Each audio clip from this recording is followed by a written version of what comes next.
方どうぞ前の方お進みになってください。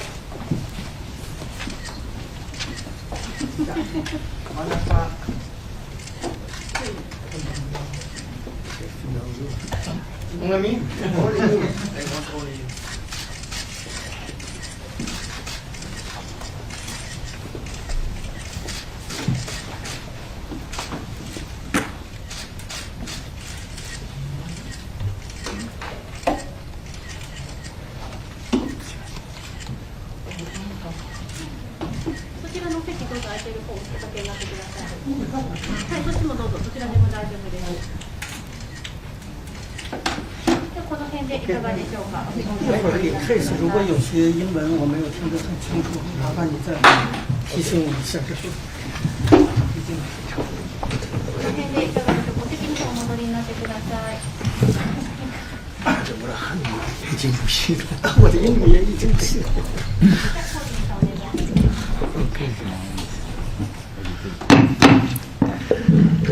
Ladies and gentlemen, welcome to the Foreign Correspondents Club of Japan.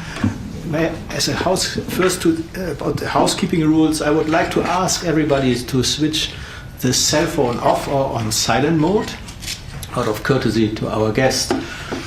Actually, when we organized this meeting, when we scheduled today's event, actually, we didn't know how timely it will become. As you know, our guest speaker is Wang Dan, the leader of the Tiananmen, one of the leaders of the Tiananmen protests in China in 1989.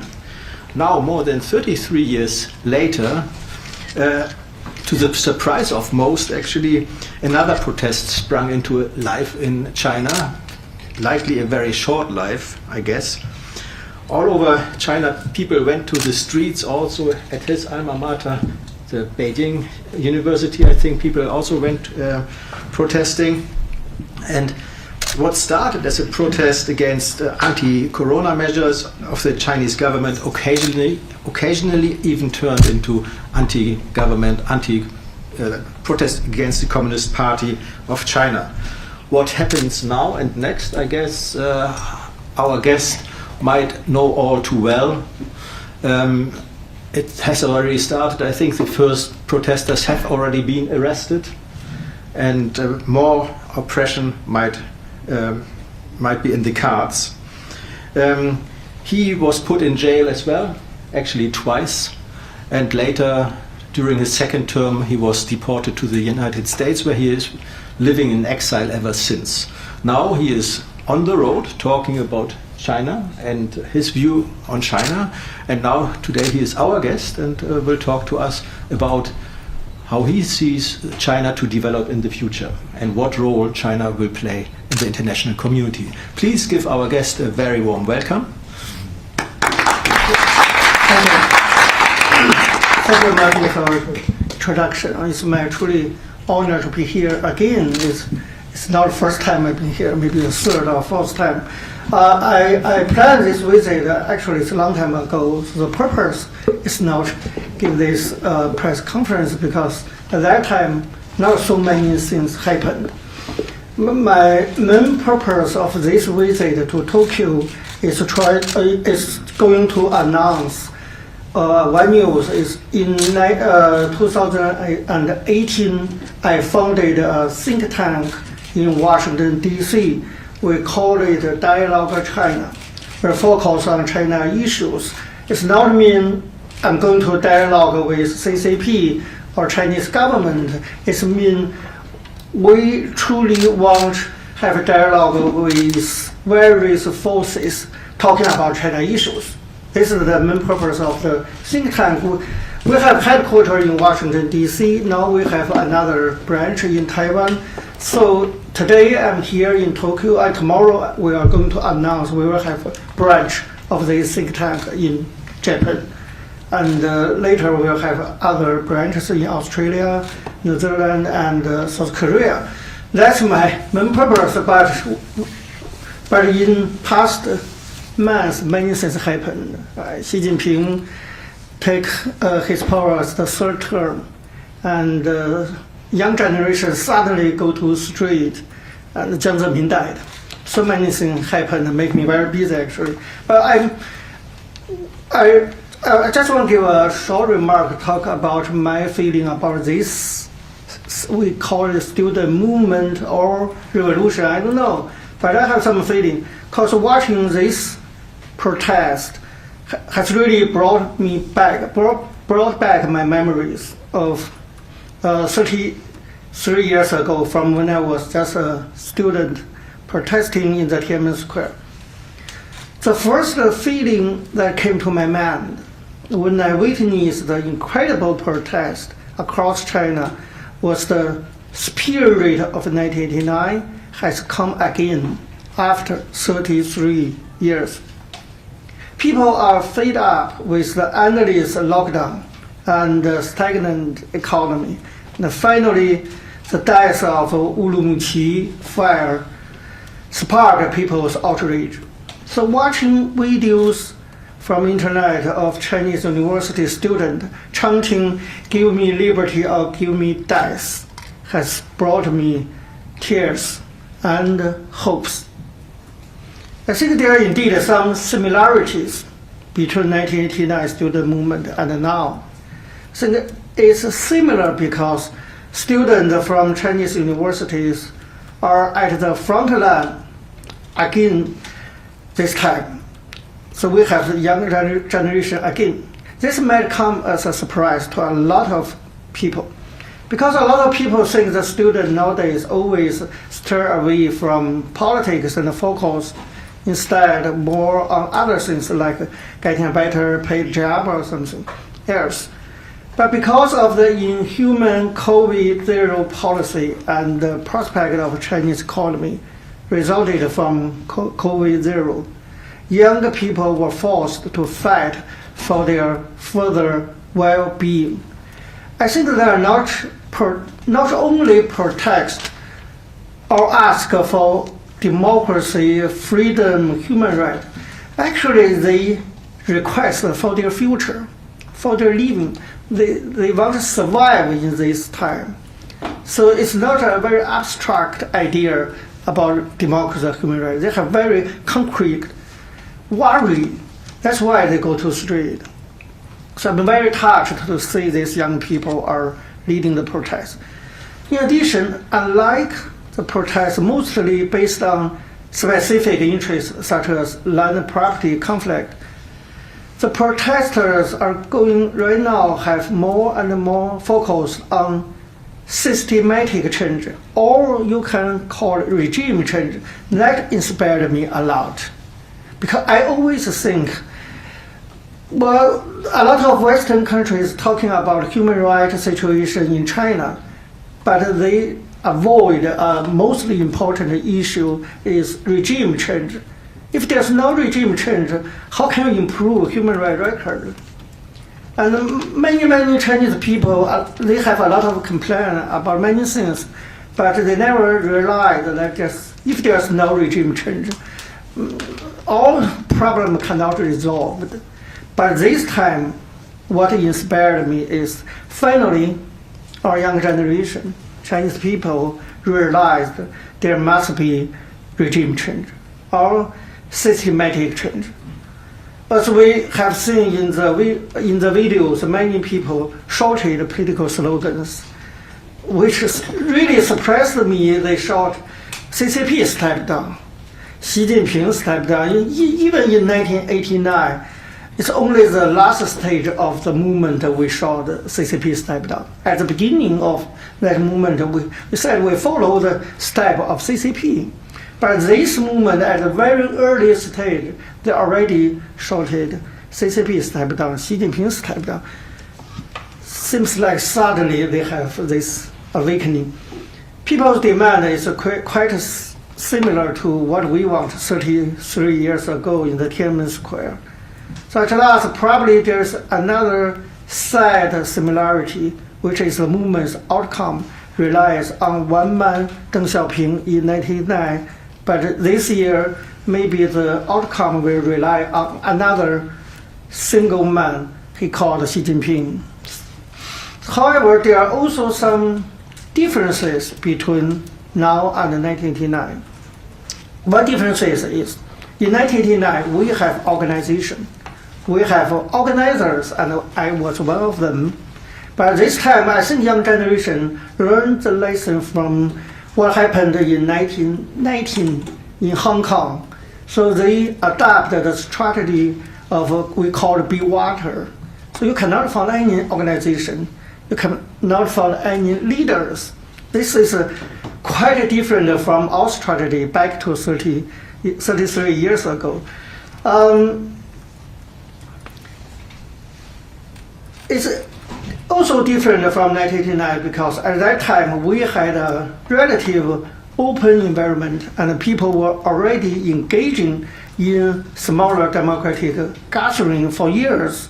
For example, 1 year before 1989, I already routinely gathered the student, we call it a democracy salon at the campus of Peking University. So I already gathering and mobilized. But this time, you don't know where they come from. Nobody knows where they come from. The current protests that happened during an increasingly tightening political environment is quite different from 1989. From 1987 to 1989 is a very liberal time in the history of PRC. That inspired us to go to street. But this time is quite different. The environment is very bad. The government, we all expect the government will crack down any protest. Under this circumstance, they went to street. So I think they are more brave than us. And thanks to 3 decades of Chinese economic growth, the authority has more resources to operate people now. But they're still brave enough to go to street. People are taking to the street because of the government relentlessness to adapt.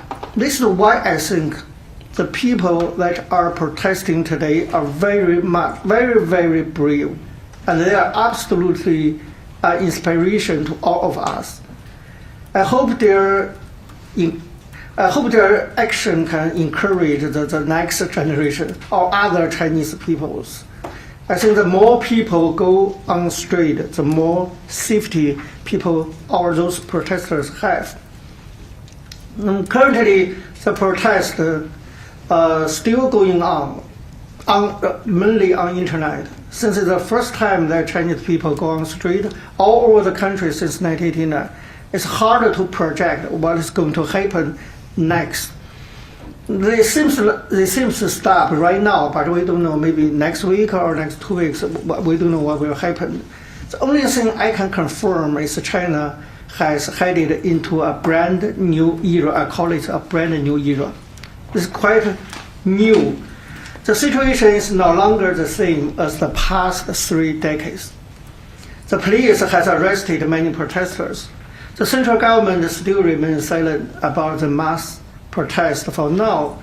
I think if protesters continues, there may be more conflict between the police and the young protesters, just like what we've seen in Hong Kong in 2019. The police in Chinese cities will exercise more brutal repression on the protesters, like Hong Kong police.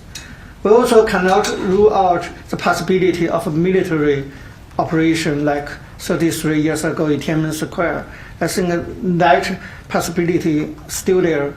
Anyway, it's up to Xi Jinping's mind. Some people say the protesters are useless, but I think the protesters will be wiped off and everything will remain. This is not me, but many people think the protesters will be wiped off and everything will remain the same. But I strongly disagree with this cynical opinion. The protests that are going right now across China will have significant influence on China's society, even they are cracked down by the CCP.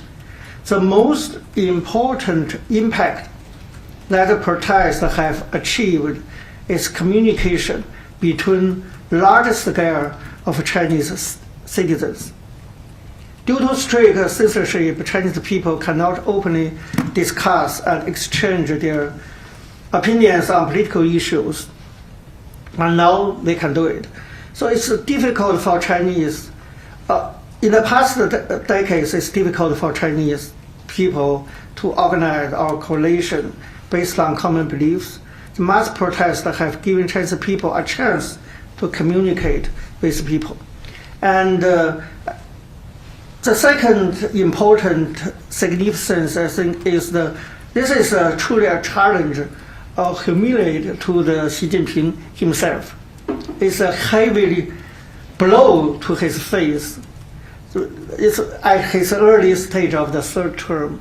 I think that will make Xi Jinping very angry and he will feel lost face.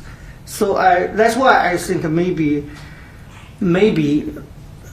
eventually he will decide to crack down because he cannot afford the price of losing face. Now Beijing's top security body on Tuesday warned that authority would crack down on the protests in China. We all know that.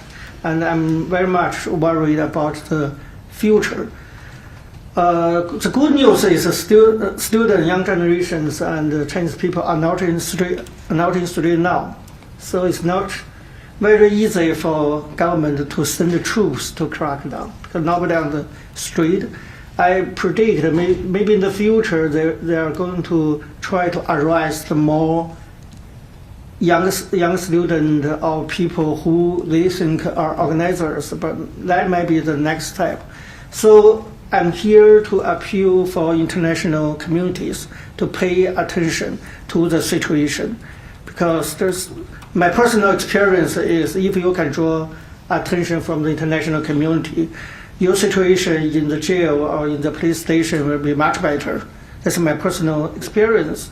So for international community, our next job is pay attention to those cases, human rights cases, for those protesters who will be arrested for the police and pay attention to their future. It's very important. Yeah, I think I just stop here. Just a short remark. Okay, thank you very much for the short speech. And now I will open the floor to questions from journalists first. And while you are preparing your questions, I have one question, basically a follow-up question to what you have said. You mentioned that the new generation acts like water. Could you explain what this means? Be water. Yeah, be water. Be water is come from the experience of Hong Kongers in 2019. That means you cannot find one certain organization to try to organize this protest. There's no this organization. Therefore, there's no leader. It's different from 33 years ago. We have a lot of organizations, a lot of leaders. But this time in Beijing, I don't think CCP can label one person as the leader for the whole protest.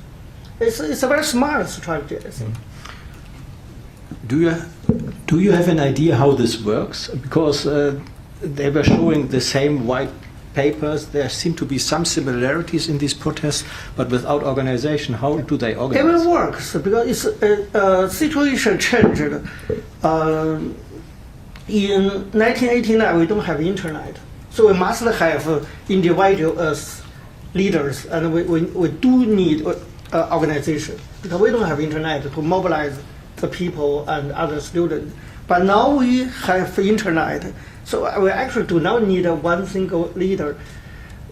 I hear that there are a lot of Telegram group or WeChat group on internet. Many protesters gathering on internet and discuss, use fake ID to discuss what we were going to do. So because we have a new tool of social movement, which is internet, so they can adapt this be water strategy. But we cannot take this 33 years ago. Internet is very important. So, any questions from the floor? First journalists, okay? Then later associate members. Yeah.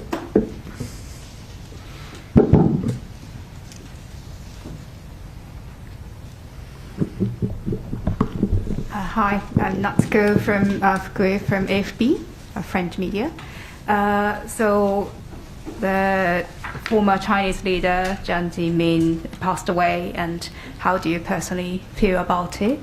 And the second question is, you talked about possible military intervention and crackdown regarding the current protests in China. So what's your biggest fear? What's your biggest fear, or what's the worst case scenario that you can think of if the Chinese government can no longer take this, thinking that they will lose the face? Thank you. Yeah. Well, an old man died, but this old man is also part of the group who decided the crackdown of 1989 student movement. So of course I cannot feel very happy about the old man's death, but I still have my special feeling about this. I think you can understand. But it's interesting for young generations. They feel sad for this man's death because they think Xi Jinping is a good leader, or at least a better leader, because they compare to the Xi Jinping. But for me, of course, he's not an open leader or not a liberal leader compared to Hu Yaobang and Zhao Ziyang. You can say the Chinese government is very successful to cover the history. Young generation know nothing about 1980 of China, so they don't know what a golden time we have. So they only can make a comparison between Jiang Zemin and Xi Jinping. So I know a lot of young people, they really think it's a loss for China. Jiang Zemin's death is a loss for China. I understand, but I disagree. But I don't think there will be a very big influence due to his death. Young generation know very little about him. They don't have a true passion for this old man. They just, because they did satisfy about Xi Jinping, so that's why they worship Jiang Zemin, but they don't know Jiang Zemin. So that just died. I don't think there will be something happen, or I don't believe the same thing happened 30 years ago when we go to street for Hu Yaobang and become a political movement. I don't think that will happen again. And the second question is, my most worry is they will arrest a lot of young people, and nobody know. Chinese people need victory. Even though it's a very little, we need victory. If a lot of people were arrested, nobody know. I worry that will disappoint a lot of new protesters or potential protesters. So that's why I think I want to hold this conference, because I really want to call on international media to pay attention and let the world know who are they and what they want. That's very important for inspiring more protests. You mentioned history. We have one question regarding history from our online community. Ilgin Yilmaz from BBC World Turkish asks, you are both a history maker and now a history scholar. Who decides what history we teach to kids, and how should educators portray and make sense of a nation's past? This is the first question. How can I teach young generation? Yeah. So what is? I really cannot be a teacher again for the social movement. I mean, the environment changed a lot. We don't have internet at our time, so I don't think I can give concrete advice to young protesters. But we have some experience. I shared my experience on internet already. I made some video speech. I think the most important advice is I think if we want to achieve a goal, we have to step by step. So you cannot hope that you will get what you want just in one day or in one moment. So this is the beginning of a new era. I call it a protest era, maybe, but this era will be a long journey, and this is the first step. So I hope the the younger generation can realize they cannot get victory in one night.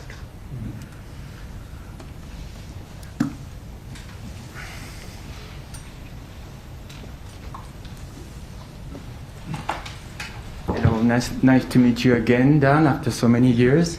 I'm Dorian Malovic from the French national daily La Croix, based in Tokyo. My question is now, what are the options of Xi Jinping now? I mean, he set up a trap to himself with this zero COVID policy, right? So now, what are the options? Whether to mild a little bit the zero COVID policy with the risk of more infections and many people dying, or stay the same, and then people might still be very angry against him. Thank you. Well, thank you. It's a very good question. And my answer is actually, I don't know. Even I'm Xi Jinping, I don't know how he do it. Yeah, it's really difficult for him to make a decision. If he give up his policy, his authority will be attacked, and he worried about it very much because a lot of people, even inside the party, not satisfied about his third team. So he cannot afford of losing his face. So I can't imagine how can he give up this zero clearing policy. But otherwise, how can he keep this policy for a long time? I also cannot imagine. If he keep this policy, well, it'll be very easy to predict another protest wave will happen soon. So, well, I can guess, because if you pay attention to these 2 days news from Chinese authority, they are trying to lose some restriction. As my experience about CCP, I think they will have 2 steps. One step, surely they will try to calm down the situation, try to lose a little bit restriction of COVID policy. But I think this is just for short time being. When students go home and when they think they're secure, that no more protests will happen, I guess the policy will come back. Just give Xi Jinping's face. So I guess they will have this time. And the next step, if they take back the old policy, and if there's another protest happened, they will very brutally crack down the protest. That's 2 stages. They always take this 2-stage policy. Okay. Another question from Ilgin. You mentioned, I saw you, you're on the list. No, wait a moment.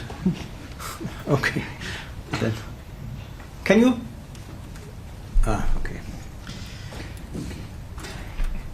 So, protesters in China want the government to roll back its strict pandemic policies. The question is, which many blame for trapping those who died in the Urumqi apartment house fire this week.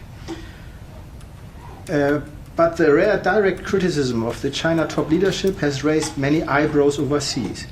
How can the media avoid that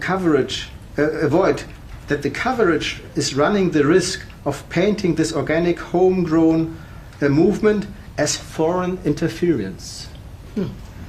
Well, you cannot do this. CCP most likely will use this excuse to crack down student movement or to crack down the protest.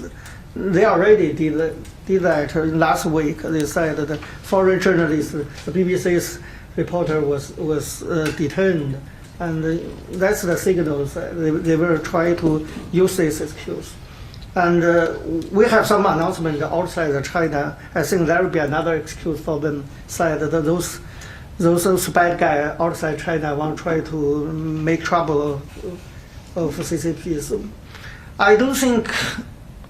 Otherwise, we do nothing, or we do not support, or we do not pay attention. Otherwise, they will do this. There's no way to avoid this is how to say 风险 is yeah. Okay, another question from the floor? No? Ah, yeah, please.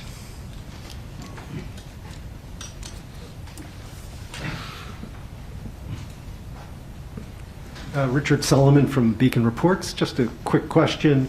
If you could talk a little further, you say that the students are not particularly concerned about democracy. They're concerned about overturning the one leadership system. Can you bring that together a little more? Yeah. That's concern about Xi Jinping himself, because for the past 10 years, the people, I think, they feel very disappointed about Xi Jinping's policy. But people still have a hope that after 10 years, Xi Jinping will step down. Even those middle class, they have this hope. That's the only hope for the people. Think after 10 years, they will step down. But Xi Jinping got the third term. And we all predict that he will have the fourth term, maybe fifth term. I think that make young generation desperate. They have no hope for the future. So that's why they go to street. If they have, I mean, Chinese people, if they have only a very little hope, they will not go to street. So from this protest, you can see Chinese people, maybe they push to the corner. They have no choice. They have to stand up because there's no hope for them. I mean, only hope is Xi Jinping step down peacefully, but he didn't do that. Okay. Did this answer your question? Okay, then another question from online. Anthony Trotter of ABC News asks, these protests in China that we are seeing now, will they work? Will they affect political change in China? Yes, it works. It will change China a lot, I think. Well, this is the first time after 33 years people shouted a slogan like CCP step down. I think this is very important for the future, because if there's one person brave enough to shout this kind of slogan, that will inspire more people follow. It's very important for any movement, social movement, to let one brave person to lead the protest, and this happened in this movement. So I predict in the future there are more protesters will follow this kind of brave actions. That's one thing. Another thing is, in the past 30 years, there's a myth that younger generation or middle class, they really satisfied about the government. But this protest, they tell us the truth. No, there's no this kind of correlation between the government and the people. Actually, the people already feel angry about the government. So this is a big significance of this movement. It reveals the truth. The truth is it's not a harmony society already. There's already a lot of conflict between society and the government.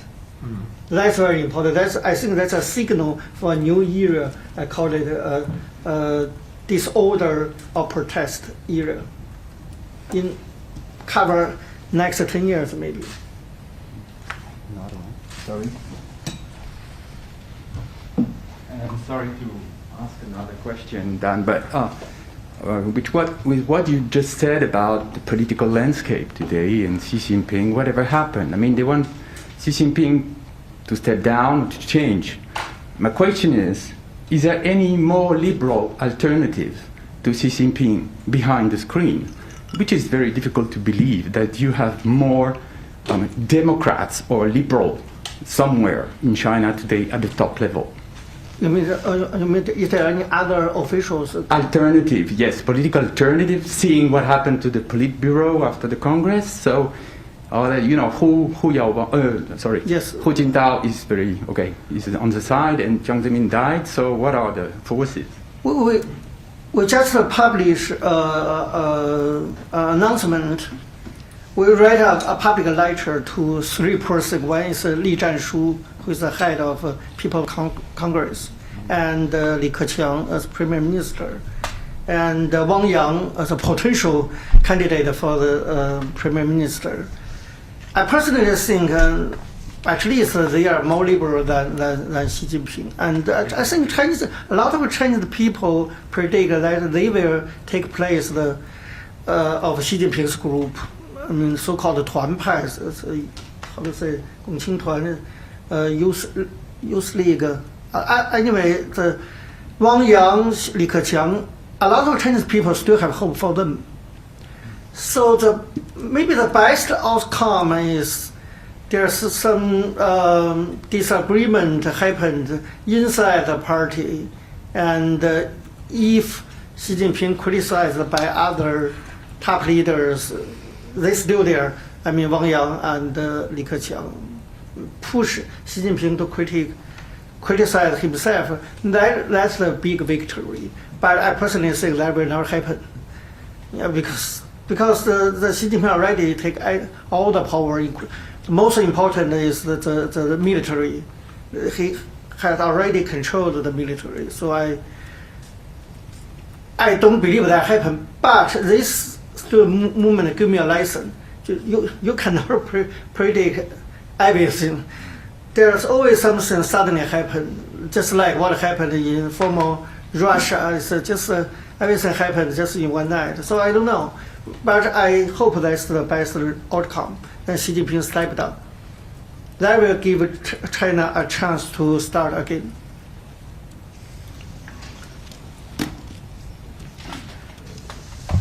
Okay, then. Yeah, please.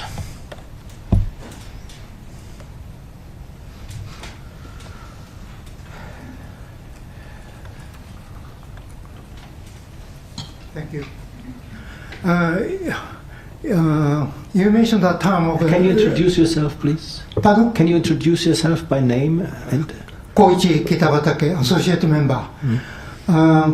You use the term of regime change, and I'd like to know, the regime change is a regime under the framework of the communism or under the framework of the globalism or capitalism, or what is your personal opinion? What is the ideal regime for China now? Thank you. My personal idea, of course, is the political system should be based on constitution. So my personal belief is constitutionalism. Everything you must rule by law, rule for the people, not like this, not like today's China. So they're quite very simple. I don't have a very abstract idea like democracy, freedom. I think constitution is very important, and that's the main. How to say? What we want to do in United States, I mean, our think tank, is try to prepare a new constitution for the future China, if that will come. But we don't know when and how it will happen, but we must do preparation. And what we are prepared for is a new constitution. So I think that's the one single thing I focus. yeah, please. Go ahead.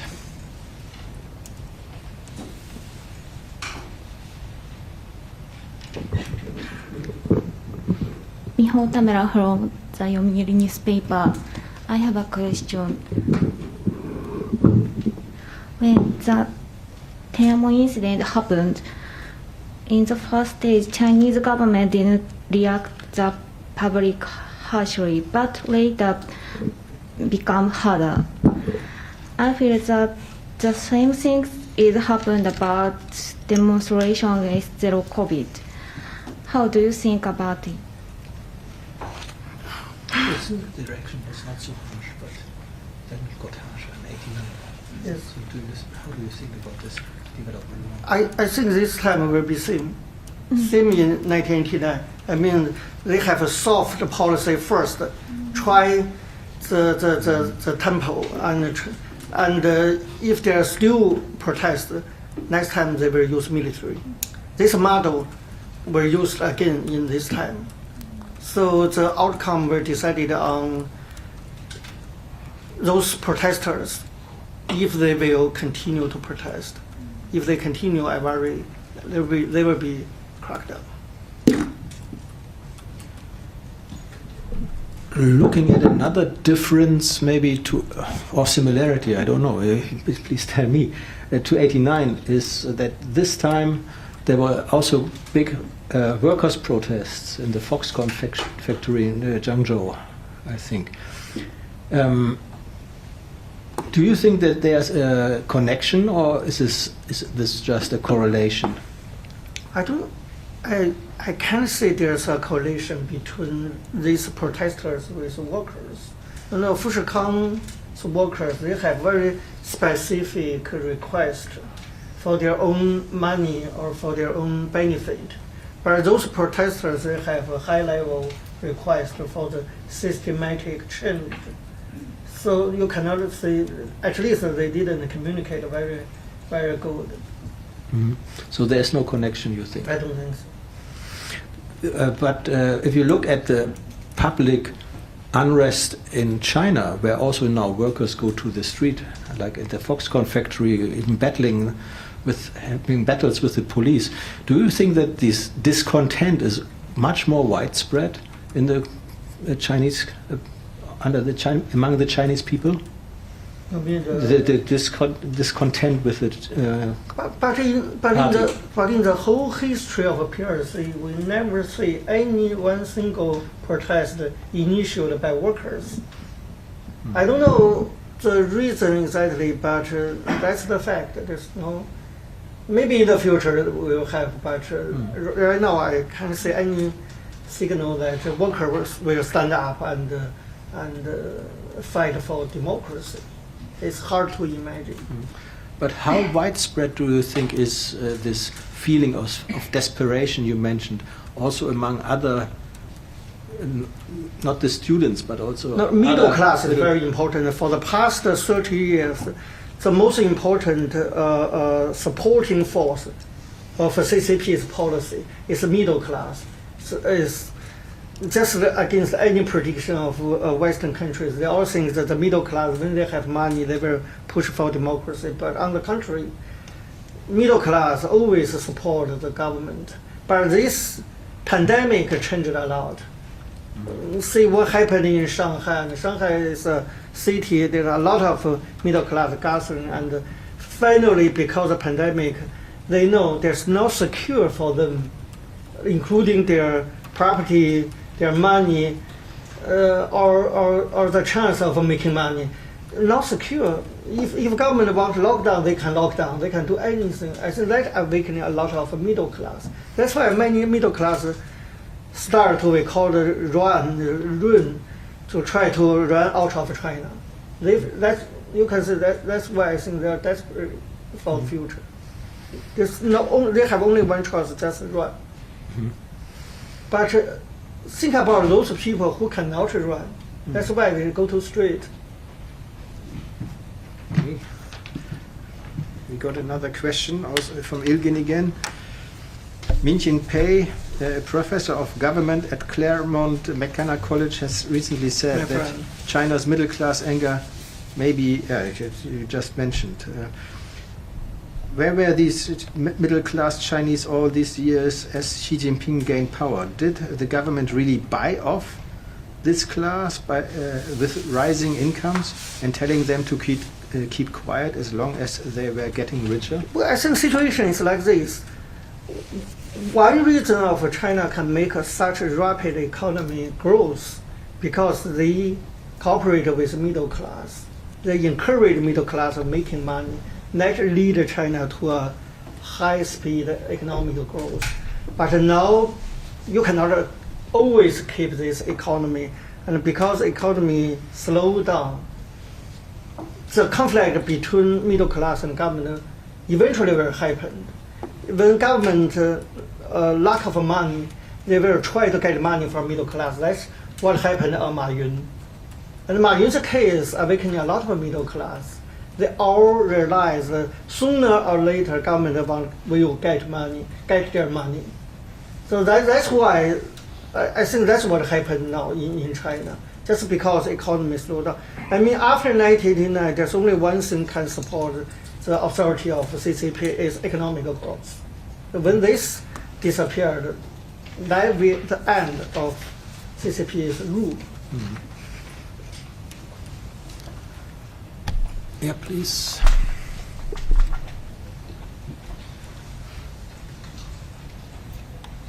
Hi, this is Chisato Tanaka from Associate Press. Do you think this movement will further gain momentum and turn into something big, or if that's not the case, why do you think that's not the case? Or if you think this will turn into something big, why would that be?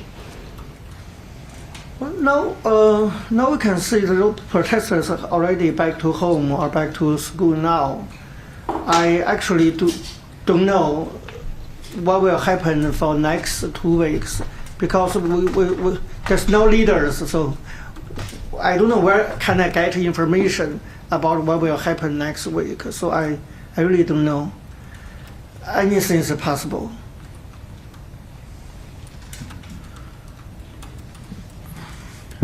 Okay, looking at China at the current times, do you think that there are also ruptures within the Communist Party, in the government system, especially very big conflicts? Will there be conflicts between the central government and the local governments? Because the central government is trying to push a lot of costs for these COVID measures onto the local governments, at the same time basically depriving the local governments of their main income source, which is sales of real estate. This is the political situation already back to the Mao era. I mean, every power is taken by Xi Jinping himself. Of course, local government has a lot of complaints, and they're short of money. They need support from central government. So I don't think there's a willingness of local government to try to do something against the policy of Xi Jinping. Why not?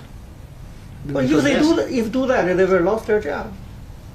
And you can say Xi Jinping, even Hu Jintao have some disagreement, just like Hu Jintao get out of the conference. So no, in Hebei province, Shijiazhuang, they did try to change the policy a little bit 1 or 2 weeks ago.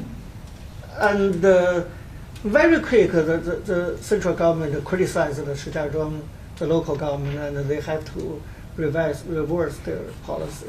So nobody dare to against the willingness of Xi Jinping. That's why people feel desperate, because they think if Xi Jinping is still there, nobody can change. It's not like in 1980s. It's already, Xi Jinping already become an emperor. He decided everything. So, any other questions? Yeah, George.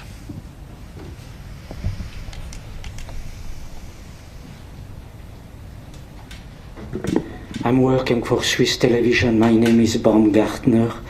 To distract the people and maybe to get the support of part of Chinese population, Xi Jinping might use the nationalist card and threaten again to invade Taiwan. What do you think? And second point is the hard line of the United States against China now.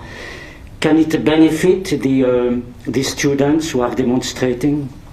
You mean CCP benefit from?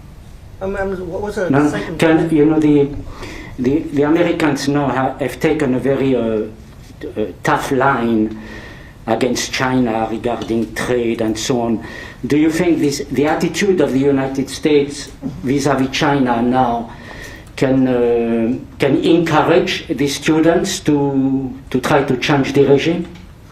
The first question is what I'm worrying. I really think, so not only because this protest is naturally the Xi Jinping's ambition to take Taiwan back, and only by taking Taiwan back he can have longer term of control. So I do believe that Xi Jinping will attack Taiwan in short future, even though I don't know when. But a lot of international experts predict this will happen. Unfortunately, the Taiwanese people do not believe this, except the Taiwanese people. All the people believe, and especially Chinese people believe Xi Jinping will do this. But we don't know when. And I think that will not happen very soon, because he has to settle down the power arrangement and try to resolve the problem of a pandemic. But when all this passed, the next thing for Xi Jinping is to try to deal with the Taiwan problem. That's why I moved back to Taiwan and try to stand with the Taiwanese people together. Secondly, I don't think U.S.'s attitude will change a lot. And actually, a lot of young generation, young protesters, they are very be careful about the participate of foreign influence, because CCP government usually use this to attack protesters. So I already tried to persuade some foreign forces to interfere in these affairs, to let them fight for themselves. If we see a lot, maybe we will give government an excuse. And those protesters, they also have this worry. So I wish U.S. government should be careful on this issue. But they must pay attention, and if there's crackdown, they have to stand up.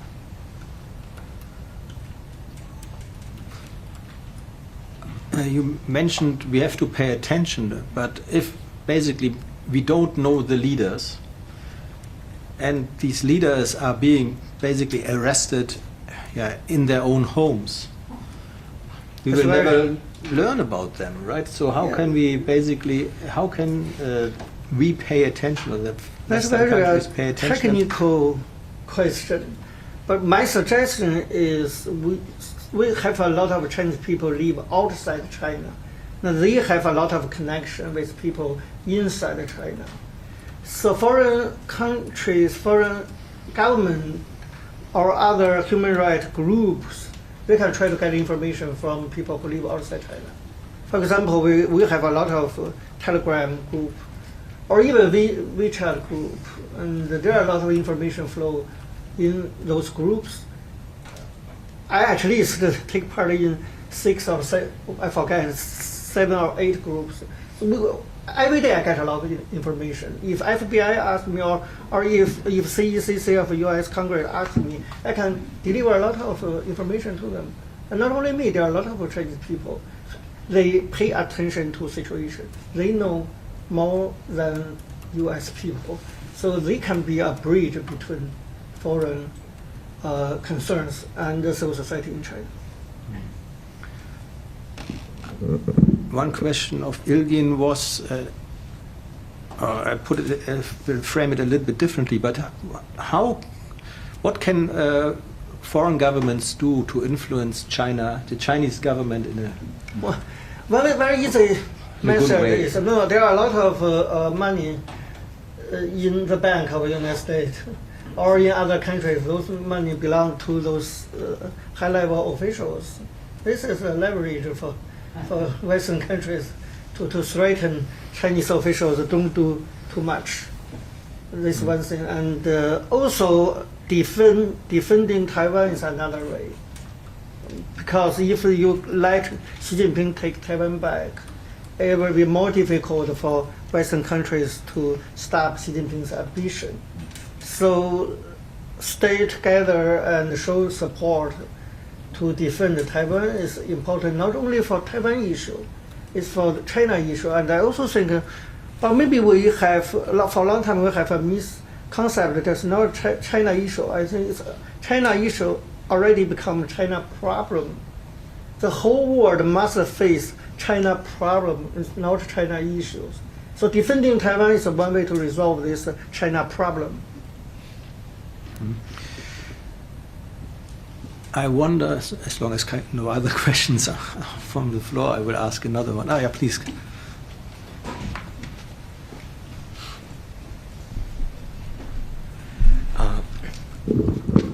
My name is Kay. stuff like that, business insider. I have a question. In 1989, Tiananmen Square movement was triggered by the death of Fu Yaobang. Do you think Jiang Zemin's death will be spark for today's movement to become like 1989? Thank you. Thank you. I don't think so. Because Hu Yaobang really has the love from the Chinese people. Just really kind of love. It's not personal love. It's a political love. And Hu Yaobang get support from young generation at that time. We really feel sad for his death. But today's younger generation, I don't think they really love Jiang Zemin because they know nothing about Jiang Zemin. They just hate Xi Jinping, and that's the only reason they feel sad for the death of Jiang Zemin. That's not enough to push them to the street. Mm-hmm. And you mentioned the Taiwan issue, and you mentioned also nationalism in China. There are some experts who say that even these protesters might be liberally minded, but still very nationalist. And according to some opinion polls or to some assessments, actually the support for a Taiwan invasion in the middle class in China is also relatively high. How do you see this role of nationalism for the future development of China and for shaping maybe this protest movement? I think we should be very careful to evaluate nationalism in China. Is there really many passionate nationalists? I doubt it, actually. Because this is only one political issue Chinese people can show their passion. And they're brainwashed by the government for a long time. But if there's conflict between government and the Chinese people, that will maybe will push the young generation think a different way. If they believe the government cheated them for a long time, that maybe will change their attitude. That's one thing. Another thing is, well, if there's really a lot of nationalists, young nationalists in China, why so many middle class and young generation want to go to other country to study or just move permanently? If they really love this country, if they are the real nationalists. So that's why I think we must be very careful. If we look at the internet, just atmosphere looks like many people support to take back Taiwan, but I doubt that's true or not. Chinese government now, they're really very much, they know how to use internet, how to use disinformation, fake phenomena to try to influence the people's mind, or try to influence the judgment of other countries. But I always persuade the friend in US that I personally don't believe Chinese people really care Taiwan issue so much. They have their own problem everywhere. If there's democracy, they were very busy to care about their own benefit. And Taiwan is so far away, I doubt they really want to take it back. I doubt this support. Okay. If there's no question, we are also reaching the end of our event. In this case, okay, let me close the event for today. Thank you. Thank you very much. Thank you. And it is custom in our club. I also want to present 1 year honorary membership to you. So when you once again, when you come back, please Thank you. have lunch with us or coffee. Thank you.